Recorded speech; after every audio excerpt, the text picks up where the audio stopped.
Now, in the previous classes we have discussed that motion in one dimension क्या होता है, तो अपन एक बार उसको लिख लेते हैं.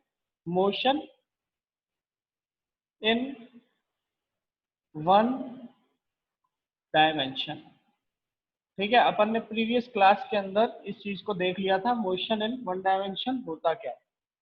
देखिए बेटा, मोशन इन वन डायमेंशन का मतलब क्या होता है? That type of motion which is always acting in only one direction. एक ही डायरेक्शन में अगर कोई मोशन हो रहा हो, ठीक है, जिसकी पोजीशन, एक पार्टिकल अगर जो चल रहा है जो मोशन में, और उसकी पोजीशन अगर कंटिन्यूअसली चेंज हो रही है इन वन डायरेक्शन ओनली, एक ही डायरेक्शन में उसकी पोजीशन कंटिन्यूअसली चेंज हो रही है, and we are representing it with the help of only one coordinate, that type of motion is known as motion in one dimension. Now kinematics, as far as your NCERT book is concerned, kinematics is divided into two major chapters, motion in one dimension and motion in two dimension. दो ही chapters के अंदर divided है. But in the class we will study all the relations. We will study one dimension, two dimension and three dimension, and we will study projectile and circular also. So circular motion एक बहुत brief introduction दे रखा है NCERT में, and projectile motion का भी बहुत brief introduction ही है. अपन class के अंदर projectile motion को भी डिटेल में करेंगे, और third dimension motion in three dimension को भी डिटेल में करेंगे. चलिए बेटा, आप ध्यान से देखते हैं. मोशन इन वन डायमेंशन के अंदर सबसे पहली चीज विच इज डिस्टेंस. सबसे पहली चीज जो अपन को पढ़नी है दैट इज डिस्टेंस. और हम सभी बच्चे सब जानते हैं कि डिस्टेंस होता क्या है. हम सभी जानते हैं कि डिस्टेंस क्या होता है. हम लोगों ने कहीं ना कहीं छोटी क्लासेस में, बड़ी क्लासेस में, कहीं ना कहीं तो अपन ने पढ़ा ही है, बुक्स के अंदर पढ़ा है. डेली लाइफ में अपन डिस्टेंस नाम के शब्द को यूज करते हैं, काफी सारी चीजों को देखते हैं. So what is distance? Distance is the actual path covered by an object. क्या बोलेंगे? The actual path covered by an object. एक ऑब्जेक्ट के द्वारा जो भी एक्चुअल पाथ कवर किया जाता है, अगर मैं उसे मेजर कर लूं तो मुझे क्या मिल जाएगा? डिस्टेंस ट्रेवल्ड मिल जाता है. This is distance travelled. Now distance travelled के अंदर बेटा ध्यान से देखना. Now if particle is moving like this, ये मेरे पास एक इनिशियल पोजीशन है, and this is the final position, and the particle is moving like this. कुछ इस तरीके से गया, ऐसे गया, ऐसे गया, ऐसे घूम के यहाँ आ गया. ठीक है, पार्टिकल कैसे गया? ऐसे, ऐसे, ऐसे, ऐसे, इस तरीके से, इस तरीके से, इस तरीके से. ऐसा समझें कि आप लोग अपनी ट्यूशन पे थे, जो कि आज का ट्रेंड चलता है. जैसे मैं बच्चों को देखता हूँ, आप लोग अपनी ट्यूशन पे गए, ट्यूशन से छूटने के बाद आप लोग चार दोस्तों ने मिलकर प्लान बनाया कि चलो कचौड़ी समोसे खाने चलते हैं. तो आपने एक रास्ता पकड़ा जो कि कुछ इस तरीके का था, और आप पहुंच गए कचौड़ी समोसे वाली दुकान पे.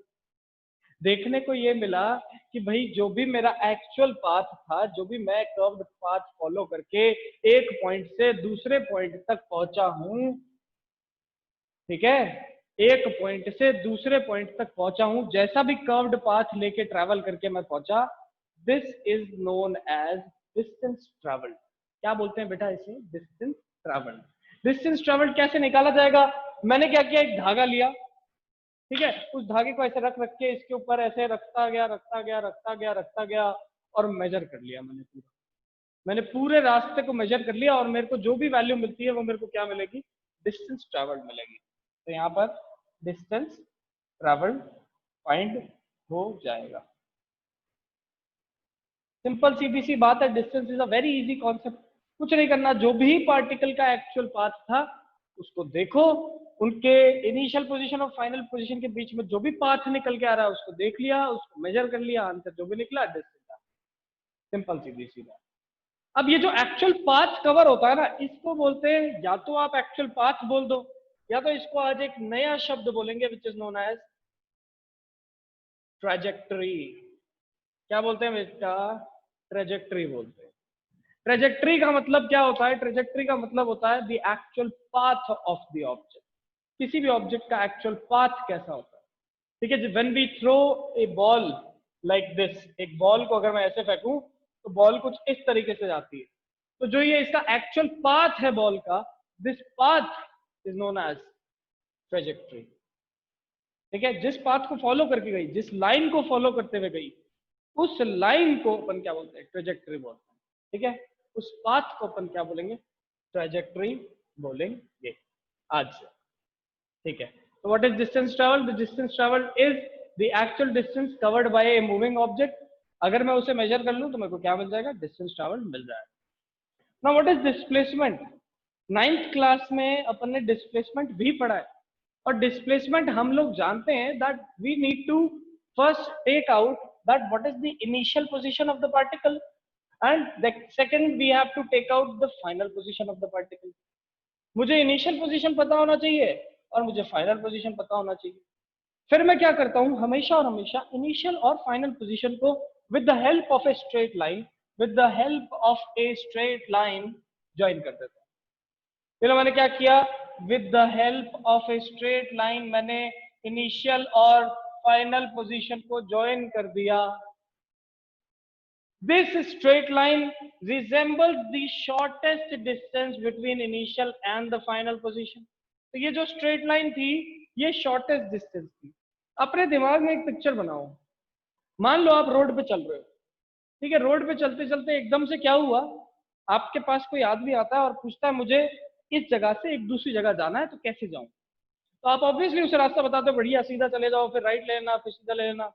हम लोग सब जानते हैं, हम लोग के साथ कभी ना कभी ऐसा तो हुआ ही है। तो अपन ने रास्ता बताना शुरू किया। उस आदमी ने एकदम से आपसे पूछा कि भैया ये तो ठीक है, मैं रास्ता तो समझ गया, सबसे छोटा रास्ता कौन सा होगा? तो आप बोलते हो भैया ये वाली रोड पकड़ लोगे ना तो सबसे छोटा रास्ता मिल जाएगा। मतलब आपको क्या करना पड़ा, आपने उसको रास्ता तो बता दिया, वो बोलता है कि आप मुझे सबसे शॉर्टेस्ट रास्ता बताओ, तो आपको पॉइंट करके दिखाना पड़ा कि हाँ शॉर्टेस्ट रास्ता इस तरफ आता है। दैट मीन्स शॉर्टेस्ट डिस्टेंस हमेशा, कभी भी किसी भी पाथ के लिए, किसी भी जर्नी के लिए अगर मुझे शॉर्टेस्ट डिस्टेंस बताना है तो हमेशा और हमेशा ध्यान रखना मुझे साथ में एक डायरेक्शन भी बतानी पड़ेगी, मुझे साथ में एक डायरेक्शन भी बतानी पड़ेगी। And in 9th class we have studied that the shortest distance between initial and the final position is known as displacement। इसी को अपन क्या बोलते हैं, डिस्प्लेसमेंट बोलते हैं। And displacement is the shortest distance which is requiring a direction always। हमेशा और हमेशा shortest distance के साथ आपको एक डायरेक्शन बताना बहुत ज्यादा जरूरी है। Which means that displacement is a vector quantity। Which means that displacement कैसी क्वांटिटी हुई, वेक्टर क्वांटिटी हुई। And distance is a scalar quantity, क्योंकि डिस्टेंस के अंदर मुझे डायरेक्शन से कोई मतलब नहीं है, क्योंकि मुझे डायरेक्शन से कोई फर्क ही नहीं पड़ता। मैं क्या करता हूँ, एक्चुअल पाथ को मेजर कर लेता हूँ और जो भी पाथ आता है उसको, जो भी मेजरमेंट का मेरा आंसर आया उसको मैंने लिख दिया, मेरा फाइनल आंसर निकल के आ गया। तो मेरे पास दो डिफरेंट क्वांटिटीज निकल के आती हैं, distance and displacement. Distance is the actual path, distance is the displacement is the shortest distance between initial and the final position. ये तो बातें थी जो कि हमने एज ऑफ 9th क्लास करी थी, but now we are not in 9th class, we are in 11th class. So we have studied a special topic जिसका एक्चुअल में नाम ही वेक्टर था, और अपन ने वेक्टर कैसे डिनोट किए जाते हैं उन सब के बारे में पढ़ा है। So now we will see how displacement is represented as a vector. कैसे अपन डिस्प्लेसमेंट को एज अ वेक्टर रिप्रेजेंट कर सकते हैं in the next topic. Now अगर बच्चों यहां तक किसी को कोई भी डाउट निकल के आता है तो फटाफट हैंड रेज करके बताएं।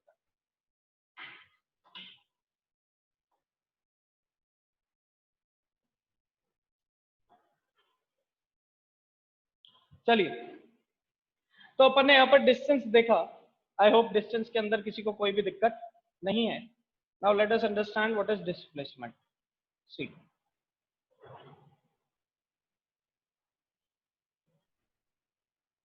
Now let us understand what is displacement. फटाफट देखेंगे। As of 9th class, we have studied that displacement is the shortest distance between initial and the final position. As of 9th class, हम जानते हैं displacement क्या होता है, shortest distance होता है किस किस के बीच में, initial और final position के बीच में। initial और final position के बीच में shortest distance को ही अपन क्या बोलते हैं, displacement बोलते हैं। We know that. Now, let us see what is happening।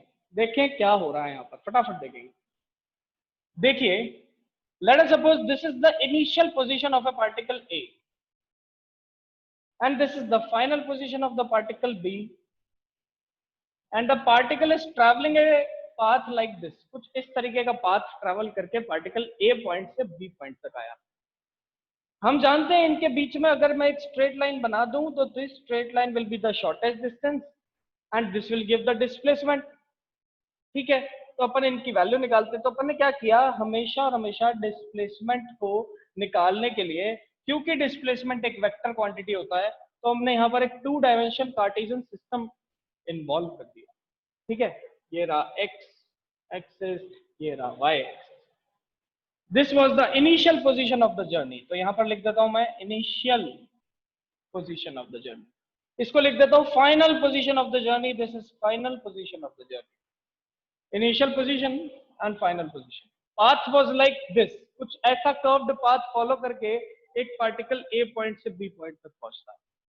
ठीक है, now at this A point when we join this A point with origin, और अगर मैं इसको एक वेक्टर के फॉर्म में रिप्रेजेंट कर दूं लाइक दिस, तो मुझे कौन बता सकता है इसको क्या बोलते थे बेटा? ए पॉइंट को मैंने ओ से जोड़ा and this vector is known as what type of vector? पढ़ा है अपन ने, फटाफट बताइए, you can tell me, raise your hands. Only one student.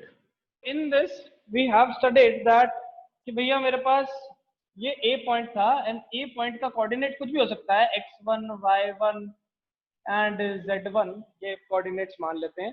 ठीक है, इसको अपन ने ओरिजिन से जोड़ा और आर ए वेक्टर मुझे क्या मिल गया, the position vector of A. Similarly B point मेरे पास फाइनल पॉइंट था और इसको भी मैंने ओरिजिन से जोड़ दिया, ये लो ओरिजिन से जोड़ रहा था, ये लो ओरिजिन से जोड़ दिया, ये जोड़ दिया। जैसे जोड़ा मेरे को एक और वेक्टर मिलता है which is connecting B and O, and this is our b vector, or we can say that position vector of b. तो position vector of A and position vector of B मुझे find out हो गए हैं। Displacement vector कौन सा होगा बेटा? Obviously इन दोनों के बीच का जो ये शॉर्टेस्ट डिस्टेंस है, this will be the displacement vector. And इस डिस्प्लेसमेंट वेक्टर को मैं नाम दे रहा हूं डेल्टा आर वेक्टर। क्या नाम दिया मैंने? डेल्टा आर वेक्टर नाम दिया। क्यों दिया, अभी ध्यान से देखते हैं। पहले अपन ने ये समझना है कि A point was the initial point, B point was the final point. From A point the particle started moving like this and it reaches point B. कुछ इस तरीके से पार्टिकल मूव करके B पॉइंट तक पहुंचा। इन दोनों के बीच का जो शॉर्टेस्ट डिस्टेंस था उसको अपन मानते हैं डिस्प्लेसमेंट। डिस्प्लेसमेंट निकालने के लिए अपन ने सबसे पहले पोजीशन वेक्टर्स फाइंड किए दोनों पॉइंट्स के, इनिशियल और फाइनल, जो किया है R A and R B vector. ठीक है, R A and R B vector, ये दोनों पोजीशन वेक्टर्स आए। नाउ देखो ध्यान से, ये बन रहा है एक triangle and we know that if two vectors resemble at two adjacent side of the triangle then the third vector is the resultant. ये अपन ने पढ़ा था इन दी वेक्टर्स चैप्टर। क्या अप्लाई कर देंगे यहां पर बेटा? अप्लाइंग ट्रायंगुलर लॉ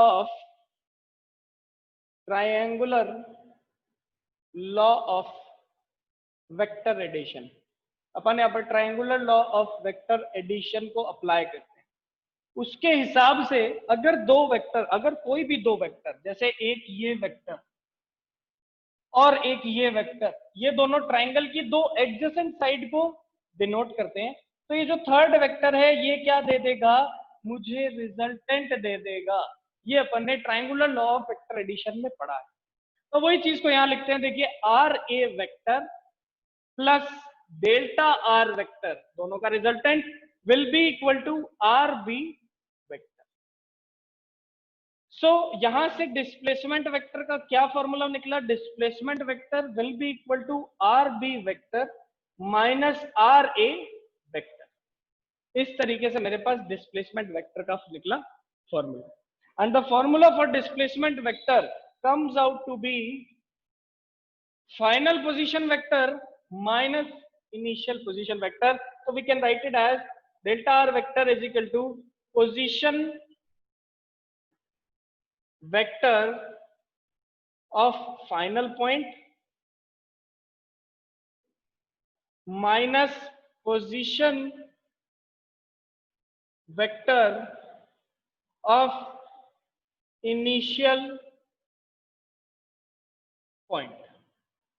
क्या निकला बेटा? Delta R vector comes out to be position vector of final point minus position vector of initial point, and this is the displacement vector which comes out in this formula.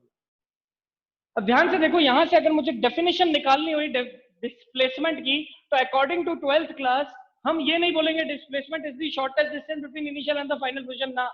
अब हम vectors पढ़ चुके हैं, अब हम vectorially answer करेंगे। तो answer will be the change in position vector, दोनों पोजीशन वेक्टर्स के बीच का जो चेंज होता है दैट इज डिस्प्लेसमेंट। तो क्या लिखेंगे? Change in position vectors of initial and final position by the change in position vector of initial and the final position। ये फाइनल पोजीशन माइनस इनिशियल किया, मेरे को क्या मिल गया? डिस्प्लेसमेंट वेक्टर मिल गया। And what is displacement vector? The shortest distance between initial and the final position. फटाफट बताइए बेटा, ये पूरा का पूरा डेरिवेशन आता है डिस्प्लेसमेंट का, and this is the derivation, this is the definition of displacement. What is displacement? Displacement is the change in position vector. आज से कोई भी आपसे पूछेगा डिस्प्लेसमेंट क्या होता है, तो आपका आंसर होना चाहिए that displacement is change in position vector. और कौन कौन से position vectors? Final and initial, final and initial. फटाफट बताइए बेटा, सभी को ये टॉपिक समझ में आया कि नहीं आया? यस और नो, फटाफट हैंड रेज करके बताइए। Fast everyone, everyone in the class, everyone raise your hands. Yes, you have that doubt experiment का, आप मुझे क्लास के बाद पूछेंगे। क्लास के बाद मेरा नंबर ग्रुप पे प्रोवाइडेड है, आप मुझसे पूछिए, मैं आपको बता दूंगा। ना अभी भी क्लास में कुछ हाथ हैंड रेज नहीं है बेटा, सारे बच्चे हैंड रेज करके बताओ, क्योंकि जो नहीं हुए हैं उसको मैं ओपन करूंगा, फिर माइक ओपन करूंगा उनका। अपन सबको आ जाना चाहिए, फंडा ये कहता है,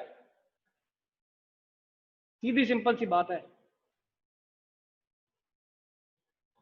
चलिए, तो आई होप सबको अब समझ में आ गया। So what is displacement vector? Displacement vector is the change in position vector of final and the initial position. This is displacement vector. अब देखिए ध्यान से, इसी को और आगे सॉल्व करते हैं। Let coordinates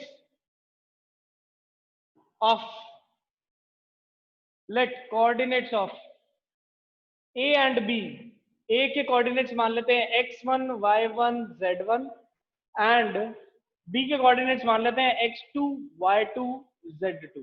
ये मैंने कोऑर्डिनेट्स मान लिए A और B के। देखो ध्यान से, पोजीशन वेक्टर ऑफ A कितना हो जाएगा? Who can tell me? Please raise your hands. अगर मेरे को कोऑर्डिनेट्स पता है A के x1, y1, z1, then the position vector of A and position vector of B, who can tell me? Raise your hands फटाफट। Yes, उत्कर्ष।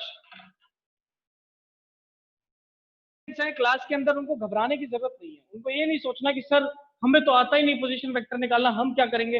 बेटा, हम एक एक्स्ट्रा क्लास लगाएंगे, और एक्स्ट्रा क्लास के अंदर सिर्फ जो न्यू स्टूडेंट्स हैं और पुराने स्टूडेंट्स भी, जो पुराने स्टूडेंट्स हमारे पास पहले से आ रहे हैं और जिनको ऐसा लगता है कि सर हमें थोड़ा दोबारा से रिवीजन करना है, तो रिवीजन करने के लिए भी अपन एक नई क्लास लगाएंगे, ठीक है। और उसके अंदर अपन सारा जो पुराना पोर्शन है उसको पढ़ लेंगे। तो घबराने की बात नहीं है कि नहीं सर हमें नहीं आ रहा है, ये चीज ऐसे हो रही है। तो new students, there is no problem, and जो भी बच्चों को ऐसा लगता है कि सर हमें रिवीजन चाहिए, तो रिवीजन भी आपको मिल जाएगा, कोई दिक्कत नहीं है। चलिए, तो अपन क्या देख रहे हैं? पोजीशन वेक्टर्स ऑफ ए निकाल लिया, x1 i cap plus y1 j cap plus z1 k cap. We have studied this in chapter vectors. और उसके बाद अपन ने देखा था पोजीशन वेक्टर ऑफ b भी निकाल लिया, x2 i cap, y2 j cap and z2 k cap. Now the definition says that change in position vector displacement देता है। तो change in position vector मेरे पास क्या देता है? डिस्प्लेसमेंट। तो देख लीजिए, delta R vector will be equal to R B minus R A vector. This will be equal to x2 minus x1 i cap plus y2 minus y1 j cap plus z2 minus z1 k cap. and this is the formula for displacement when coordinates are given. When coordinates are given, अगर मेरे को coordinates दे रखे होंगे तो बेटा मैं इस तरीके से फॉर्मूला अप्लाई करके डायरेक्टली डिस्प्लेसमेंट का फॉर्मूला निकाल सकता हूं, डिस्प्लेसमेंट की वैल्यू निकाल सकता हूं। फटाफट बताएंगे बेटा हैंड रेज करके कि क्या ये अपन को समझ में आया कि ऊपर से निकला। फटाफट सभी छात्र छात्राएं क्लास के अपने हैंड रेज करें फटाफट। Everyone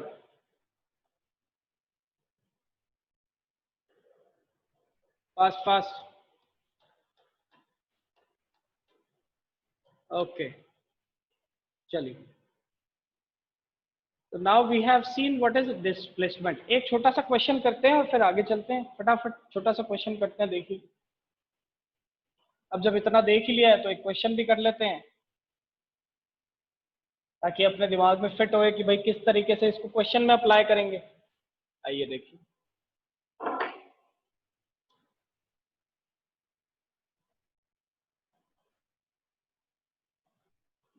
a particle moves from 0,0 ऐसे नहीं, 5 to 5,0,0। ठीक है, इस तरीके से पार्टिकल मूव किया है कि वो -5,0,0 कोऑर्डिनेट से 5,0,0 तक गया है। Full stop. Find the displacement vector. Find the displacement vector. फटाफट फाइंड करके बताइए कि क्या डिस्प्लेसमेंट वेक्टर रहेगा इधर। Fast everyone, I want answers from everybody. बेटा बहुत ही आसान क्वेश्चन है, मैं चाहता हूं क्लास में सभी लोग आंसर दें। जब सबको समझ में आ गया तो सब आंसर भी तो दे ही सकते हैं। फटाफट,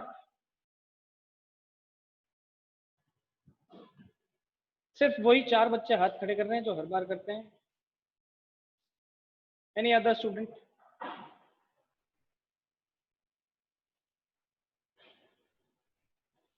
Yes, beta. Particle with the help of only one coordinate in that position, or in that case, we are saying that the particle is moving in a straight line, or we can say that this type of motion is known as motion in one dimension. इस type के motion को अपन क्या बोलते हैं बेटा?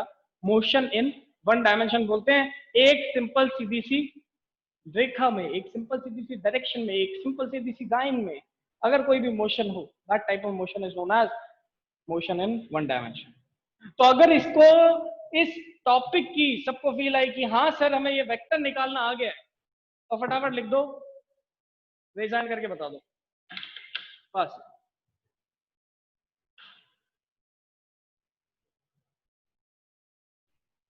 सभी बच्चे। अब बच्चे बोलेंगे सर हमने वेक्टर तो निकाल लिया, लेकिन वेक्टर में तो सर आई कैप भी है, मैग्नीट्यूड कितना है? मैं बोलूंगा देखो बेटा magnitude is 10 is the magnitude. आप बोलोगे सर ठीक है मैग्नीट्यूड तो समझ आ गया, डायरेक्शन क्या होगी? मैंने बोला देखो डायरेक्शन इज आई कैप। इसका मतलब what is the direction? Direction is I cap, मतलब पॉजिटिव एक्स है। ठीक है, and what is the magnitude? Magnitude is 10। तो देखिए यहां से गिनना शुरू करो, 1 2 3 4 5 6 7 8 9 और 10। तो वही चीजें कर रहे हैं बेटा, उन्हीं सब चीजों को कर रहे हैं, बस थोड़ा सा लिखने का तरीका अलग है। आंसर तो वही चीजें हैं जो अपन 9th क्लास में सीख कर आए थे। 9th क्लास में वेक्टर फॉर्म्स नहीं देखी थी, बस काम तो यही किया था, काम तो एग्जैक्टली यही करते थे, यही सेम क्वेश्चंस होते थे, बस अब उनको अपन किस फॉर्म में रिप्रेजेंट करते हैं? In the form of vectors represent करते हैं। फिर अपन ने एक और बात करी थी, ध्यान से देखिए समझना। देखो बेटा एक एक चीज को क्लास के अंदर डिस्कस करेंगे। मैं मानता हूं कुछ बच्चों ने आगे का पढ़ लिया है, लेकिन मैं क्लास के अंदर उस तरीके से चलूंगा जिस तरीके से मुझे ऐसा लगता है कि क्लास के अंदर किसी को कुछ नहीं आता। ठीक है, फिर जैसे जैसे हम जिस जिस टॉपिक पे चलते जाएंगे, आपको जो कुछ भी ऐड करना है क्लास में करिए, अगर क्लास में वो चीज डिस्कस नहीं हुई है तो। चलिए finally So we have calculated the displacement vector to be like this. So what is the displacement vector? Displacement vector comes out to be 10 I cap.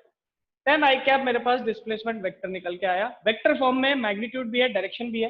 We know that अगर मुझे डिस्प्लेसमेंट वेक्टर का magnitude निकालना है, किसी भी vector का magnitude निकालना है, तो हमारे पास एक ही फॉर्मूला होता है. क्या होता है? Under root of X square plus Y square plus Z square. अब इसमें एक्स ही है, वाई तो है नहीं और जेड भी नहीं, तो इसमें डायरेक्टली ऊपर लिख सकते हैं delta r vector will be equal to under root of 10 square, or we can say that the magnitude is only 10. समझ में आ रही है बात? The magnitude is only 10. And what is the direction? The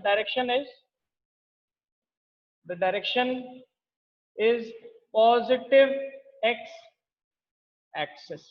इस तरीके से अपन ने डायरेक्शन भी निकाली और मैग्नीट्यूड भी निकालना सीखा. बहुत ही सिंपल सा तरीका है बेटा, बहुत ही बेसिक सा तरीका है. कोई भी आपसे पूछे what is displacement vector, your answer should always be that the displacement vector is the change in position vector of the final and initial position. Change in position vector of the final and initial position will always gives you the displacement. चलिए बेटा, class में सबको आज का topic displacement समझ में आया तो फटाफट लिख दो, रेज़ करके बता दीजिए. उसके बाद अब दो छोटी बातें करते हैं और क्लास को आज की समाप्त करने की कोशिश करते हैं. Now we know that displacement shortest distance है इनिशियल और फाइनल पोजीशन. ये पाथ पे डिपेंड नहीं करता, ये सिर्फ फाइनल और इनिशियल पोजीशंस पे डिपेंड करता है. It does not depend upon the path taken by any object. ठीक है, पाथ पे डिपेंड नहीं करता है. तो ध्यान से देखिए, समझते हैं, समझने की कोशिश करते हैं. अगर मान लो एक पार्टिकल एक ही जगह से चला और घूम के जो भी पाथ था अपना फॉलो करके उसी जगह वापस आ गया. मैं अपने घर से निकला, मैं पहले सब्जी मंडी गया, सब्जी मंडी सब्जी खरीदी, फिर दुकान पे गया, दुकान से राशन लिया, बिस्किट्स लिए, उसके बाद मैं अपने दोस्त के घर गया, दोस्त के घर से फिर मैं इधर उधर घूमा और फिर वापस अपने घर आ गया. क्या देखा मैंने यहाँ पर? मैंने ये देखा that I started from my home and after completing the whole journey I return back to the same place only. When we are starting from one position and we are coming back to same position after a fixed interval, कितने भी interval बाद, तो मेरा initial point भी वही और मेरा final point भी वही.